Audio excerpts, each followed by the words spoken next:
Estamos de volta com o programa OMB em Foco e nosso tema hoje é a redução da maioridade penal. E nós estamos aqui conversando, uma discussão já mais acalorada com a Tânia Luna, e ela ia contar um exemplo, a gente teve que fazer o comercial. Na verdade, eu acho que eu ia começar a falar da responsabilidade da sociedade como um todo, da responsabilidade do judiciário e do legislativo e do Estado, óbvio. E que, para mim, essa redução da maioridade nada mais é que, mais uma vez, jogar a sujeira para baixo do tapete, isso. É não realmente olhar o que está acontecendo. Quando eu falo que a gente consegue, né? Quando eu falo que a gente consegue se olhar bem para o menino que você sabe que aos 4 anos contraiu gonorreia porque foi abusado pelo pai, tá? E esse menino, ele cresce com uma série de problemas, uma série de recalques, e ele ele passa pela escola, e aí eu estou falando da escola no sentido...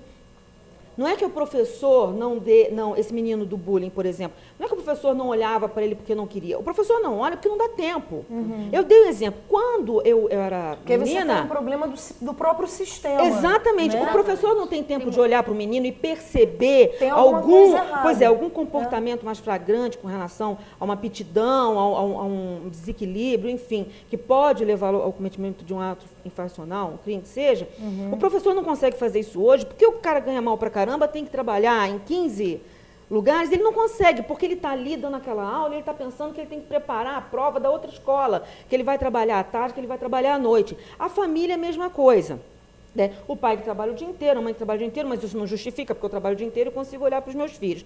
O que eu estou dizendo assim, é uma bola de neve que está crescendo e que não adianta vir com essa história de maioridade penal, de diminuição da maioridade penal, que vai diminuir, eu já falei que não vai, até porque é o seguinte, um dos argumentos que é usado pelos pró-redução, que é o seguinte, não, mas você tem que entender que hoje a impunidade do adolescente estimula, por exemplo, o traficante a levá-lo ao crime, a levá-lo à marginalidade. Olha só, você vai reduzir a maioridade penal por conta disso, vai começar a culpabilizar, enfim, o moleque de 16 anos, o traficante, ele não vai parar ali, ele vai cooptar o de 15, o de 14, como já acontece, o de 15, o de 14, então vamos pegar, já é uma realidade. Já é uma realidade. Tá? Mas ainda pegam os de 16 e 17, mas vão parar. Então vão pegar o de 15 e 14, porque esses não então vão pegar, diminui mais, vão pegar o de 15 e 14.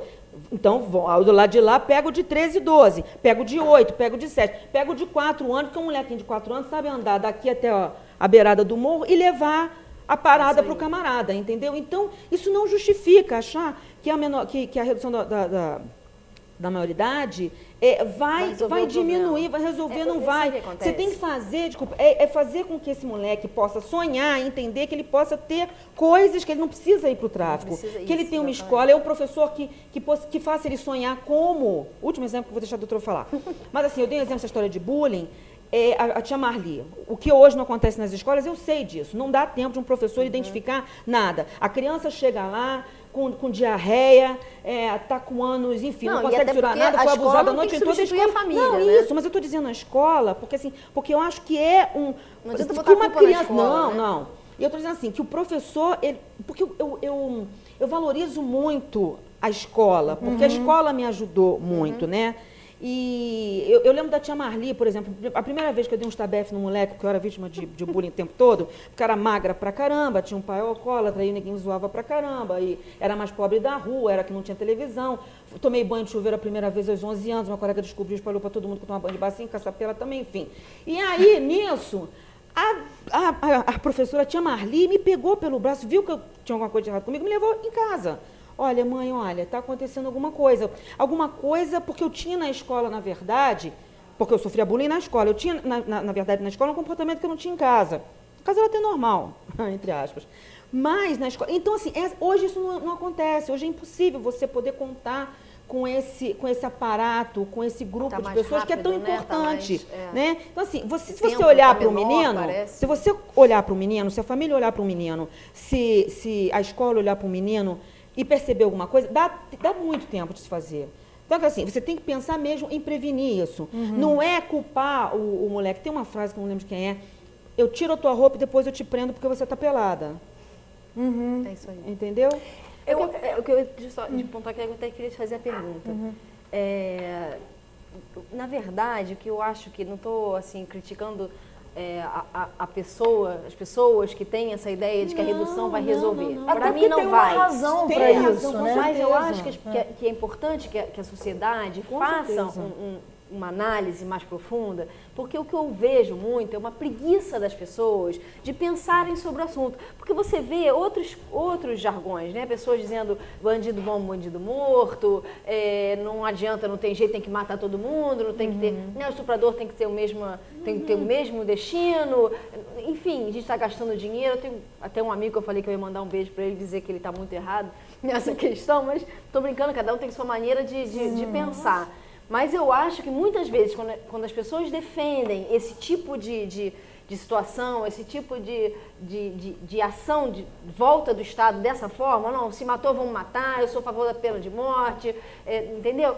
Isso tudo também, muitas vezes, tem uns que defendem embasados em outras coisas, mas tem também aqueles que defendem porque estão indo junto nessa corrente, que não está parando para pensar, até porque... Isso que ela está falando da estrutura é um trabalho muito maior e que a gente realmente tem que mexer em tanta coisa, por exemplo, a questão da educação, né?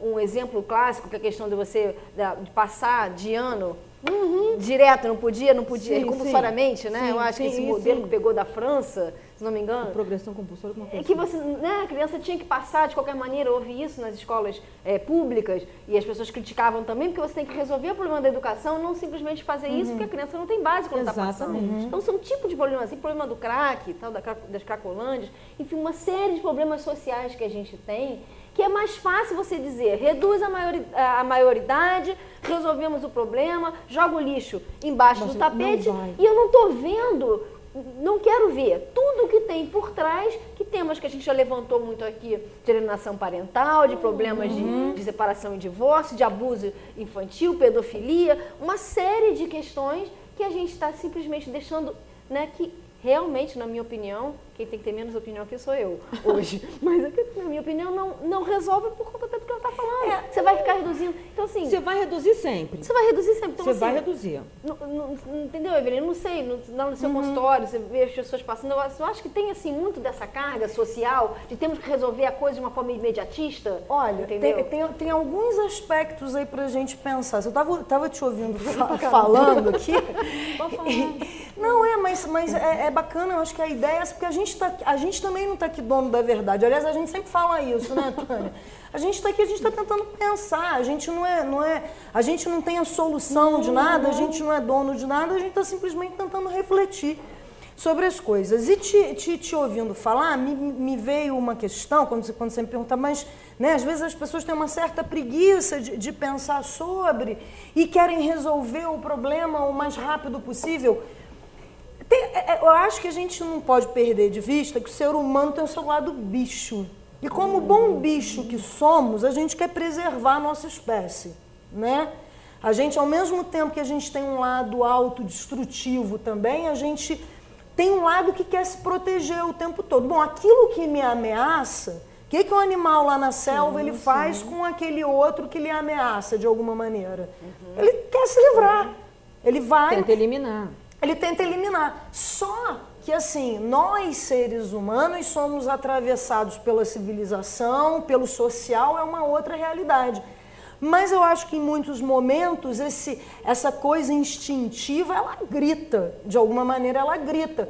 Então, eu tô vendo, assim, hoje eu estava pesquisando um pouquinho antes de vir para cá, eu estava lendo como aumentou a criminalidade entre os menores, entre 16 e 18 anos. E parece que a criminalidade diminuiu em relação aos maiores. Enfim, eu não sei se são informações, né, quais são as bases dessas informações, mas eu li sobre isso. Essa notícia, ela chega de qualquer jeito?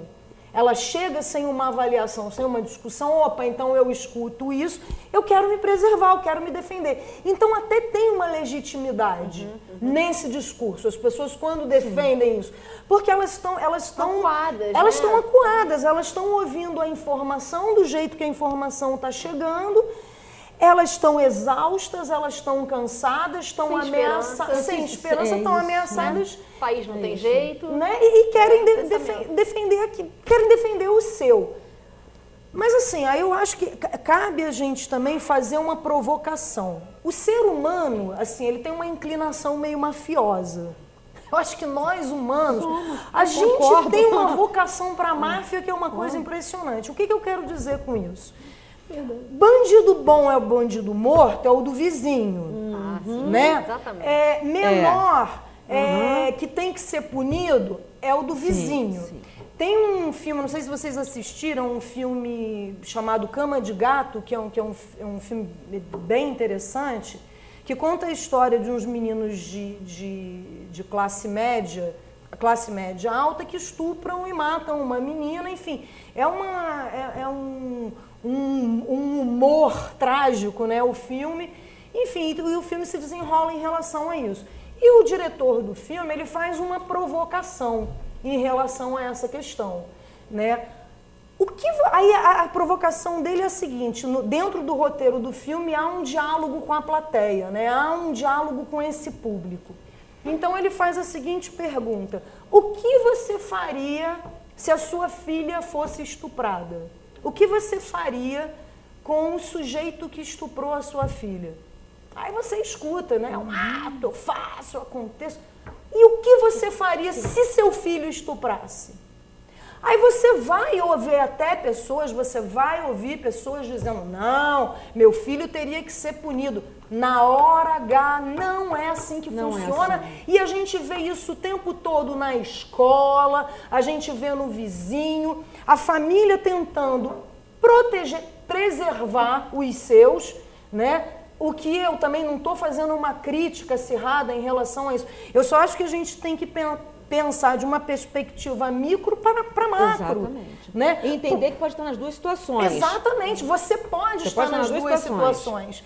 E assim, então eu acho que a gente tem que pensar um pouco sobre isso. Porque a gente, quando fala, né, quando a gente se sente ameaçado, a gente acha que a ameaça está sempre de fora para dentro.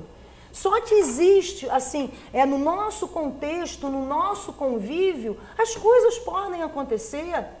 Meu filho pode cometer um ato inadequado, né? Eu condeno o filho do vizinho porque ele encaçapou lá o outro menino e, de repente, o meu filho está cometendo as maiores atrocidades na escola e eu vou na escola brigar com a professora. Porque você sempre acha que ele é influenciado, que ele é ótimo. Sim. E eu conheço meu filho. Exatamente. Esse é sempre o discurso. Eu conheço meu filho, eu sei tudo sobre ele. Essa pessoa que você ama, essa pessoa que você, né, conhece, você acha que ela tem recuperação. Mas o outro não tem. O outro não tem, o outro é mau, o outro é ruim, o outro não vai ser, não tem solução para ele, não tem que recuperar. Ou então acredita e vai dizer: não, meu filho jamais cometeria uma coisa dessa porque eu o eduquei. E pode não ter relação com essa educação formal que a gente está falando. Às vezes a gente não tem controle absoluto. Alguma coisa pode acontecer. Absoluto sobre nós mesmos. Não, a gente não tem controle absoluto, né? A gente, às vezes, se surpreende com a gente mesmo. Você fala assim: nossa, como é que eu fiz isso? Como é que eu pensei isso? E o que as pessoas não refletem, na minha opinião, se eu estou querendo modificar o direito do outro, em alguns momentos, em alguns discursos, a gente vê que as pessoas querem até tirar o direito daquele outro, de se defender, não precisa de processo, matou, vamos lá, e ele vai ser morto também. Quer dizer, não tem nem que poder se defender porque não tem defesa. Quando a gente fala isso, é um discurso muito perigoso, porque a gente está falando do outro, mas isso vai atingir a gente, pessoas que a gente não sabe que situação vai passar, e a lei vai ser para todos.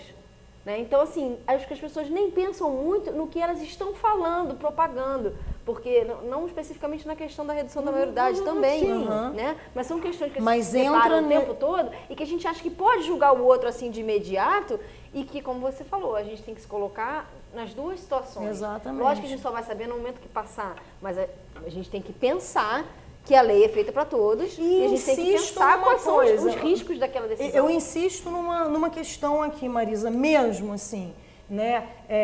Eu também fico chocada, eu acho que como você fica, como a Tânia fica, indignada. tem coisas. Aquele menino que cometeu uma determinada atitude, uma determinada ação, dependendo da gravidade, dependendo do discurso dele sobre isso, ele muito pouco provavelmente vai se recuperar, vai ter uma vidinha normalzinha, enfim. Eu reconheço isso, até porque sou da área de saúde mental. Como eu disse no começo do programa, a alma humana é um abismo. Aliás, como diz Fernando Pessoa, né? A alma humana é um abismo, eu é que sei. Então, assim, e agora, é claro que a gente fala de determinadas características que são irrecuperáveis.